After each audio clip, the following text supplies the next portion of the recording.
ਵੰਡ ਇੱਕ ਬਹੁਤ ਵੱਡਾ ਦੁਖਾਂਤ ਹੈ ਸ਼ਰਮਾ ਜੀ, ਬਿਲਕੁਲ ਜਿਹੜਾ ਪੰਜਾਬ ਦੇ ਨਾਲ ਵਾਪਰਿਆ।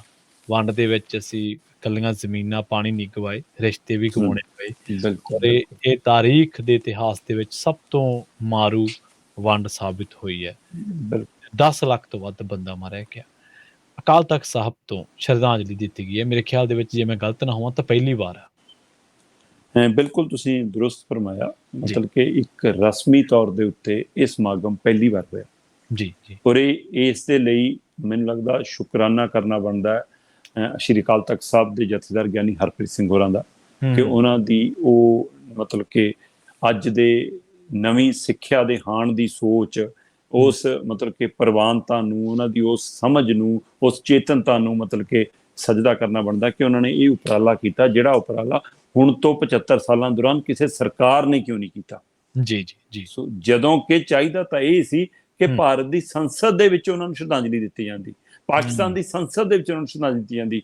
ਲੋਕ ਤਾਂ ਸਾਂਝੇ ਸੀ ਜੀ। ਤੁਸੀਂ ਜ਼ਮੀਨ ਵੰਡਣ ਦੇ ਚੱਕਰ ਦੇ ਵਿੱਚ ਲੋਕ ਵੰਡੇ, ਜਿਹੜੇ ਲੋਕ ਨਹੀਂ ਚਾਹੁੰਦੇ ਸੀ। ਸਿਰਫ ਤੁਸੀਂ 2 ਮੁੱਖ ਮੰਤਰੀ ਦੀਆਂ, 2 ਪ੍ਰਧਾਨ ਮੰਤਰੀ ਦੀਆਂ ਕੁਰਸੀਆਂ ਲਾਉਣ ਦੇ ਲਈ ਤੁਸੀਂ ਦੇਸ਼ ਵੰਡਿਆ ਕਿ ਹਾਂ ਤੂੰ ਵੀ ਪ੍ਰਧਾਨ ਮੰਤਰੀ ਬਣ ਜਾਵੇਂ ਤੇ ਮੈਂ ਵੀ ਪ੍ਰਧਾਨ ਮੰਤਰੀ ਬਣ ਜਾਵਾਂ। ਇਹ ਪ੍ਰਧਾਨ ਮੰਤਰੀ ਦੀ ਲਾਲਸਾ ਨੇ, ਔਰ ਅੰਗਰੇਜ਼ਾਂ ਦੇ ਝੋਲਾ ਚੁੱਕ ਹੋਣ ਦੇ ਚੱਕਰ ਦੇ ਵਿੱਚ ਵੀ ਅਸੀਂ ਆਪਣਾ ਭਾਈਚਾਰਾ ਵੰਡਾਇਆ ਤੇ ਉਹਨਾਂ ਦੀ ਉਸ ਖੇਡ ਦਾ ਸ਼ਿਕਾਰ ਹੋਏ ਤੇ ਅਸੀਂ 10 ਲੱਖ ਲੋਕ ਗਵਾਏ। ਔਰ ਇਹ ਉਸ ਦੌਰ 'ਚ ਗਵਾਏ ਪ੍ਰਵੀਨ ਜੀ, ਜਦੋਂ ਨਾ ਸਾਡੇ ਕੋਲ ਹਥਿਆਰ ਸੀ, ਨਾ ਬੰਬ ਸੀ, ਨਾ ਗੋਲੇ ਸੀ, ਨਾ ਜਹਾਜ਼ ਸੀ, ਨਾ ਟੈਂਕ ਸੀ, ਤੇ ਅਸੀਂ ਨਾ ਉਹ ਸਾਇੰਸ ਸੀ। ਸੋ ਅੱਜ ਸਾਇੰਸ ਕਿੱਥੇ ਖੜੀ ਆ, ਤੇ ਅੱਜ ਅਸੀਂ ਪਰਮਾਣੂ ਬੰਬ ਲੈ ਕੇ ਖੜੇ ਆ ਕਿ ਮਾੜਾ ਜਿਹਾ ਉਹਦਾ ਬਟਨ ਖੋਲਿਆ ਤੇ ਪਤਾ ਨਹੀਂ ਕਿੰਨੇ ਮੁਲਕਾਂ ਦੇ ਵਿੱਚ ਮਤਲਬ ਕਿ 70 ਵਿਛ ਜਾਣੇ ਜਦੇ।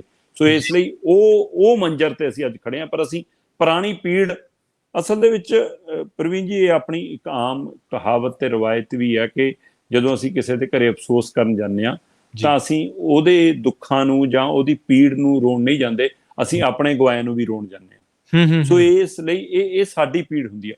ਹੁਣ ਅੱਜ ਇਹ 10 ਲੱਖ ਬੰਦਿਆਂ ਦੀ ਪੀੜ ਪੰਜਾਬ, ਬੰਗਾਲ ਹੀ ਮਹਿਸੂਸ ਕਰ ਸਕਦਾ ਹੈ, ਇਹ ਗੁਜਰਾਤ ਮਹਿਸੂਸ ਨਹੀਂ ਕਰ ਸਕਦਾ।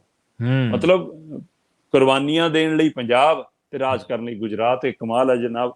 ਸੋ ਇਸ ਲਈ ਚੱਲ ਰਿਹਾ ਉਹਨਾਂ ਦਾ ਕੰਮ, ਚਾਹੇ ਉਹ ਗਾਂਧੀ ਦੇ ਰੂਪ 'ਚ ਹੋਵੇ, ਚਾਹੇ ਉਹ ਮੋਦੀ ਦੇ ਰੂਪ 'ਚ ਹੋਵੇ, ਚਾਹੇ ਉਹ ਅਡਾਨੀਆਂ ਦੇ ਰੂਪ 'ਚ ਹੋਵੇ, ਸੋਵਾਨੀਆਂ ਦੇ ਰੂਪ 'ਚ ਹੋਵੇ, ਚੱਲ ਰਿਹਾ ਉਹਨਾਂ ਦਾ ਖੇਡ।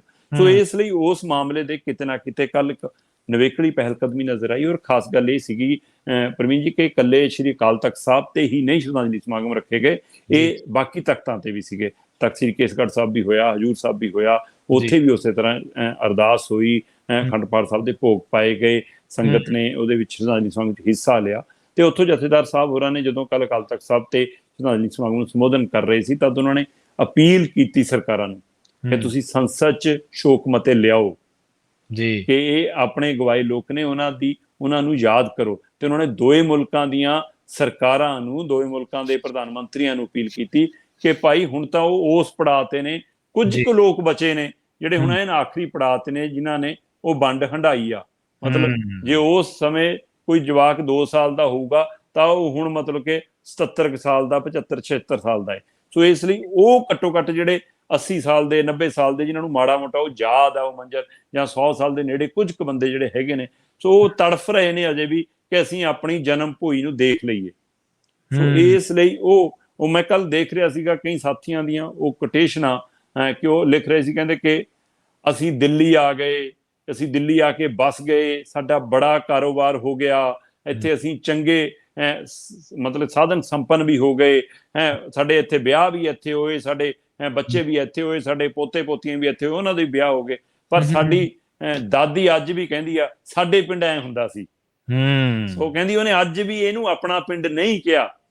ਸੋ ਜਨਮ ਭੂਮੀ ਹੁੰਦੀ ਆ, ਆਪਣੀ ਮਿੱਟੀ ਹੁੰਦੀ ਆ। ਸੋ ਇਸ ਲਈ ਇਹ ਉਹੀ ਲੋਕ ਸਮਝ ਸਕਦੇ ਨੇ ਜਿਨ੍ਹਾਂ ਨੇ ਵੰਡ ਹੰਢਾਈ ਆ। ਔਰ ਪੰਜਾਬ ਤਾਂ 2 ਵਾਰ ਵੰਡ ਹੰਢਾ ਚੁੱਕਿਆ। ਜੇਕਰ ਤੁਸੀਂ 47 ਵਾਲੀ ਵੰਡ ਦੇਖੋ, ਵੈਸੇ ਤਾਂ ਮਹਾਰਾਜਾ ਰਣਜੀਤ ਸਿੰਘ ਵਾਲਾ ਰਾਜ ਦੇ ਹਵਾਲੇ ਨਾਲ ਤਾਂ ਪੰਜਾਬ ਦਾ ਮਤਲਬ ਕਿ ਵਿਸਤਾਰ ਹੀ ਬਹੁਤ ਵੱਡਾ ਸੀਗਾ। ਪਰ ਫਿਰ ਵੀ ਜਦੋਂ ਤੁਸੀਂ ਲੋਕਤੰਤਰਕ ਤਰੀਕੇ ਨਾਲ ਜਦੋਂ ਸਰਕਾਰਾਂ ਵੰਡ ਦਾ ਰੂਪ ਆਉਂਦਾ, ਤਾਂ ਪਹਿਲੀ ਅਸੀਂ ਵੰਡ ਦੇ ਰੂਪ 'ਚ ਸਾਨੂੰ ਤੋਹਫਾ ਮਿਲਦਾ ਕਿ ਅਸੀਂ 2 ਮੁਲਕਾਂ 'ਚ ਵੰਡੇ ਜਾਂਦੇ ਹਾਂ, ਤੇ ਉੱਥੇ ਮਾਰ ਪੰਜਾਬੀ ਭਾਸ਼ਾ ਤੇ, ਪੰਜਾਬੀ ਲੋਕਾਂ ਤੇ, ਪੰਜਾਬੀ ਜ਼ਮੀਨ ਤੇ, ਪੰਜਾਬ ਦੇ ਦਰਿਆਵਾਂ ਤੇ ਹੀ ਪੈਂਦੀ ਆ। ਸੋ ਇਸੇ ਤਰ੍ਹਾਂ ਫਿਰ ਅਸੀਂ ਉਹੀ ਲਾਲਸਾ ਜਿਹੜੀ ਨਹਿਰੂ ਔਰ ਉਹਨਾਂ ਜਿਨ੍ਹਾਂ ਦੇ ਵਿੱਚ ਸੀ, ਉਹੀ ਲਾਲਸਾ ਪੰਜਾਬ ਤੇ ਹਰਿਆਣੇ ਦੇ ਲੀਡਰਾਂ ਵਿੱਚ ਸੀ ਕਿ ਅਸੀਂ ਵੱਧ ਤੋਂ ਵੱਧ ਆਪਣਾ ਭਾਈਚਾਰਾ ਵੰਡ ਲਈਏ ਤੇ ਆਪਣੇ ਭਾਈਚਾਰੇ ਦੇ ਆਪੇ ਮੁੱਖ ਮੰਤਰੀ ਬਣੀ ਜਾਈਏ। ਉਹ ਸਾਨੂੰ ਸੂਬੇ ਨੂੰ ਸੂਬੀ ਬਣਾਉਣ ਦੇ ਵਿੱਚ ਫਿਰ ਹੁਣ ਪਾਣੀਆਂ ਪਿੱਛੇ ਵੀ ਲੜਦੇ ਆ। ਸੋ ਇਸ ਲਈ ਉਹ ਮਸਲਾ ਵੱਡਾ ਖੜਾ ਕਿਤੇ ਨਾ ਕਿਤੇ ਕਿ ਇਹ ਭਾਈ ਰਾਜਨੀਤਿਕ ਲਾਲਸਾਵਾਂ ਨੇ ਪੰਜਾਬ ਨੂੰ ਫੇਰ ਵੰਡਿਆ। ਅਸੀਂ ਕਦੇ ਆਪਣੀ ਰਾਜਧਾਨੀ ਲਾਹੌਰ ਖੋਈ, ਕਦੇ ਆਪਣੀ ਰਾਜਧਾਨੀ ਸ਼ਿਮਲਾ ਖੋਈ, ਤੇ ਚੰਡੀਗੜ੍ਹ ਸਾਨੂੰ ਮਿਲ ਨਹੀਂ ਰਹੀ। ਸੋ ਇਹ ਜਿਹੜਾ ਵੰਡ ਦਾ ਸੰਤਾਪ ਹੈ ਪੰਜਾਬ ਦੇ ਹਿੱਸੇ ਬਾਰ-ਬਾਰ ਆਇਆ। ਫਿਰ ਉਹ ਫਿਰ ਹੱਲਿਆਂ ਤੋਂ ਬਾਅਦ 84 ਤੋਂ ਬਾਅਦ ਆਹ ਦੌਰ, ਤੇ ਅੱਜ ਵੀ ਅਸੀਂ ਮਤਲਬ ਕਿ ਹੁਣ ਅਸੀਂ ਇੱਕ ਆਰਥਿਕ ਵੰਡ ਦਾ ਸ਼ਿਕਾਰ ਹਾਂ ਪ੍ਰਵੀਨ ਜੀ। ਸੋ ਪੰਜਾਬ ਤਾਂ ਲਗਾਤਾਰ ਵੰਡਿਆ ਹੀ ਜਾ ਰਿਹਾ। ਅੱਜ ਪੰਜਾਬ ਦੀਆਂ ਪੀੜ੍ਹੀਆਂ ਆਰਥਿਕ ਵਿਕਾਸ ਲਈ, ਤੁਸੀਂ ਉਸ ਮੁਲਕ ਬੈਠੇ ਹੋ ਤੇ ਮੈਂ ਇਸ ਮੁਲਕ ਬੈਠਾ, ਤੁਹਾਨੂੰ ਉਹ ਰੋਜੀ ਰੋਟੀ ਕਿੱਥੇ ਤੱਕ ਲੈ ਗਈ। ਇਹ ਪੰਜਾਬ ਦੇ ਨੌਜਵਾਨ ਜਿਹੜੇ ਬੱਚਿਆਂ ਨੂੰ ਮਾਪੇ ਮੇਲੇ ਤੱਕ ਕੱਲਾ ਨਹੀਂ ਭੇਜਦੇ, ਸ਼ਹਿਰ ਤੱਕ ਬੱਸ ਚੜਾ ਕੇ ਕੱਲਾ ਨਹੀਂ ਭੇਜਦੇ, ਸਕੂਲ ਤੋਂ 2 ਮਿੰਟ ਜਵਾਕ ਲੇਟ ਹੋ ਜਾਵੇ ਮਾਪਿਆਂ ਦੇ ਸਾਹ ਸੁੱਕ ਜਾਂਦੇ ਨੇ, ਉਹਨਾਂ ਨੂੰ ਦਿੱਲੀ ਏਅਰਪੋਰਟ ਦੇ ਬਾਹਰ ਲਾ ਕੇ ਮੁੜ ਆਉਂਦੇ ਨੇ ਕਿ ਭਾਈ ਆਪੇ ਚੜ੍ਹ ਜਾਓ ਜਹਾਜ਼। ਸੋ ਆਹ ਵੰਡ, ਸੋ ਅਸੀਂ ਇਸ ਲਈ ਲਗਾਤਾਰ ਪੰਜਾਬ ਵੰਡ ਵੀ ਹੈ, ਪਰ ਪਤਾ ਨਹੀਂ ਮਤਲਬ ਕਿ ਬਾਬੇ ਨਾਨਕ ਦਾ ਉਹ ਸੁਨੇਹਾ ਫਲਦਾ ਕਿ ਭਾਈ ਉੱਜੜ ਜਾਓ। ਸੋ ਜਿੱਥੇ ਗਏ ਉੱਥੇ ਜਾ ਕੇ ਝੰਡੇ ਗੱਡੇ, ਉੱਥੇ ਜਾ ਕੇ ਆਪਣੀ ਹੋਂਦ ਦਿਖਾਈ, ਉੱਥੇ ਜਾ ਕੇ ਆਪਣੀ ਤਾਕਤ ਦਿਖਾਈ, ਉੱਥੇ ਜਾ ਕੇ ਆਪਣਾ ਜਜ਼ਬਾ ਦਿਖਾਇਆ। ਸੋ ਜਿਸ ਮਿੱਟੀ 'ਚ ਗਏ ਪੰਜਾਬੀ ਉੱਥੇ ਭਾਗ ਲਾਏ ਨੇ, ਉੱਥੇ ਫੁੱਲ ਖਿੜੇ ਨੇ। ਸੋ ਇਸ ਲਈ ਇਹ ਬਾਬੇ ਨਾਨਕ ਦੀ ਉਹ ਕਿਰਤ ਦਾ ਸੁਨੇਹਾ ਤੇ ਬਾਬੇ ਨਾਨਕ ਦਾ ਉਹ ਸੁਨੇਹਾ ਕਿ ਭਾਈ ਉੱਜੜ ਜਾਓ। ਸੋ ਅਸੀਂ ਉੱਜੜਨ ਵਾਲੇ ਲੋਕ ਹਾਂ ਔਰ ਉੱਜੜਦੇ ਰਹੀਏ ਤੇ ਲਗਾਤਾਰ ਲੋਕਾਂ ਦੇ ਲਈ ਕੁਝ ਕਰਦੇ ਰਹੀਏ। ਮੈਨੂੰ ਲੱਗਦਾ ਇਹ ਕੱਲ ਉਹ ਸਾਰੀ ਪੀੜ ਉਹ ਬਾਬਾ ਨਾਨਕ ਦੇ ਫਲਸਫੇ ਚੋਂ ਸੀਗੀ, ਉਸ ਪੀੜ ਦੇ ਰੂਪ ਚੋਂ ਸ਼ਰਧਾਂਜਲੀ ਸਮਾਗਮ ਸੀ। ਤੇ ਲੱਗਦਾ ਹੁਣ ਸਰਕਾਰਾਂ ਨੂੰ ਸ਼ਾਇਦ ਸੇਧ ਆ ਜਾਵੇ। ਮੈਂ ਉਮੀਦ ਕਰ ਸਕਦਾ ਕਿ ਸ਼ਾਇਦ ਪੰਜਾਬ ਦੀ ਵਿਧਾਨ ਸਭਾ 'ਚ ਜਾਂ ਉਧਰ ਲਹਿੰਦੇ ਔਰ ਚੜ੍ਹਦੇ ਪੰਜਾਬ ਔਰ ਆਉਣ ਵਾਲੇ ਸਮੇਂ 'ਚ ਹੋ ਸਕਦਾ ਹੈ ਭਾਰਤ ਦੀ ਸੰਸਦ 'ਚ ਇਹ ਮੁੱਦਾ ਉੱਠੇ ਔਰ ਇੱਕ ਦਿਨ, ਅੱਜ ਨਹੀਂ ਤਾਂ ਕੱਲ, ਇਹਨਾਂ ਨੂੰ 84 ਲਈ ਵੀ, ਇਹਨਾਂ ਨੂੰ ਦਰਬਾਰ ਸਾਹਿਬ ਦੇ ਹਮਲੇ ਲਈ ਵੀ, ਇਹਨਾਂ ਨੂੰ ਦਿੱਲੀ ਦੇ ਸਿੱਖ ਕਤਲੇਆਮ ਲਈ ਵੀ, ਉਹ ਦੰਗੇ ਨਹੀਂ, ਉਹ ਇੱਕ ਧਿਰ ਨੂੰ ਨਿਸ਼ਾਨਾ ਬਣਾ ਕੇ ਕੀਤਾ ਗਿਆ ਕਤਲੇਆਮ, ਉਹਦੇ ਲਈ ਵੀ, ਤੇ ਆ ਵੰਡ ਦੇ ਲਈ ਜਿਹੜੇ 10 ਲੱਖ ਲੋਕ ਗਵਾਏ ਉਹਨਾਂ ਲਈ ਵੀ ਇੱਕ ਦਿਨ ਸੰਸਦ ਦੇ ਵਿੱਚ ਰਸਮੀ ਤੌਰ ਤੇ ਸਰਕਾਰਾਂ ਨੂੰ ਮਾਫੀ ਮੰਗਣੀ ਪੈਣੀ ਆ, ਗੁਨਾਹ ਕਬੂਲਣੇ ਪੈਣੇ ਆ ਕਿ ਸਾਡੀਆਂ ਰਾਜਨੀਤਿਕ, ਚਾਹੇ ਸਾਡੇ ਪੁਰਾਣੇ ਪੁਰਖਿਆਂ ਕਰਕੇ ਆ, ਚਾਹੇ ਸਾਡੀ ਰਾਜਨੀਤਿਕ ਲੀਡਰਾਂ ਦੀ ਵਿਰਾਸਤ ਕਰਕੇ ਆ, ਉਹ ਸਾਡੀਆਂ ਨਲਾਇਕੀਆਂ ਸੀ। ਅਸੀਂ ਉਹਦੇ ਲਈ ਖਿਮਾ ਵੀ ਮੰਗਦੇ ਹਾਂ ਤੇ ਸ਼ਰਧਾਂਜਲੀ ਦੇਣੀ ਪਏਗੀ ਇੱਕ ਦਿਨ।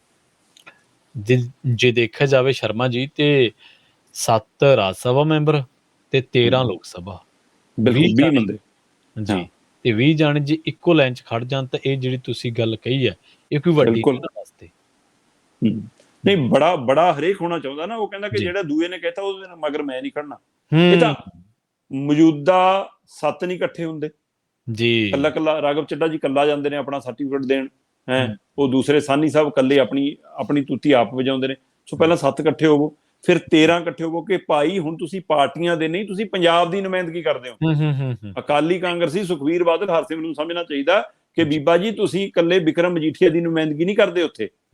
ਸੋ ਤੁਸੀਂ ਇਕੱਲੇ ਆਪਣੇ ਪਰਿਵਾਰ ਦੀ ਨੁਮਾਇੰਦਗੀ ਨਹੀਂ ਕਰਦੇ, ਤੁਸੀਂ ਪੰਜਾਬ ਦੀ ਨੁਮਾਇੰਦਗੀ ਕਰਦੇ ਹੋ। ਤੁਸੀਂ ਜੇ ਪੰਥਕ ਪਾਰਟੀ ਤੋਂ ਤਾਂ ਪੰਥ ਦੀ ਨੁਮਾਇੰਦਗੀ ਕਰਦੇ ਹੋ, ਜਿੱਥੇ ਮਰਜ਼ੀ ਬੈਠੇ ਨੇ ਸਿੱਖ ਕੌਮ ਦੇ ਨੁਮਾਇੰਦੇ, ਤੁਸੀਂ ਉਹਨਾਂ ਦੀ ਵੀ ਨੁਮਾਇੰਦਗੀ ਕਰਦੇ ਹੋ, ਤੁਸੀਂ ਹਰ ਪੰਜਾਬੀ ਦੀ ਨੁਮਾਇੰਦਗੀ ਕਰਦੇ ਹੋ। ਸੋ ਇਸ ਲਈ ਕਾਂਗਰਸੀਆਂ ਨੂੰ ਸਮਝ ਆਉਣੀ ਚਾਹੀਦੀ ਆ। ਸੋ ਜਦੋਂ ਤੱਕ ਤੁਸੀਂ ਸੰਸਦ 'ਚ ਜਾ ਕੇ, ਚਾਹੇ ਲੋਕ ਸਭਾ, ਚਾਹੇ ਰਾਜ ਸਭਾ, ਚਾਹੇ ਉੱਪਰਲੀ ਸੰਸਦ ਆ, ਚਾਹੇ ਥੱਲੇਲੀ ਸੰਸਦ, ਜਦੋਂ ਤੱਕ ਪੰਜਾਬ ਦੇ ਲਈ ਇੱਕ ਸੁਰ ਨਹੀਂ ਹੁੰਦੇ ਤਦ ਤੱਕ ਸਰਕਾਰਾਂ ਨਹੀਂ ਸੁਣਦੀਆਂ। ਸੋ ਇਸ ਲਈ ਇਹ ਤੁਹਾਡੀ ਗੱਲ ਬਹੁਤ ਵੱਡੀ ਹੈ ਕਿ ਇਸ ਮਸਲੇ 'ਚ ਇਕੱਠੇ ਹੋ ਜਾਣ ਤਾਂ ਸਰਕਾਰਾਂ ਸੁਣਨਗੀਆਂ ਵੀ, ਉਹਦੇ ਉੱਪਰ ਐਕਸ਼ਨ ਵੀ ਹੋ ਸਕਦਾ।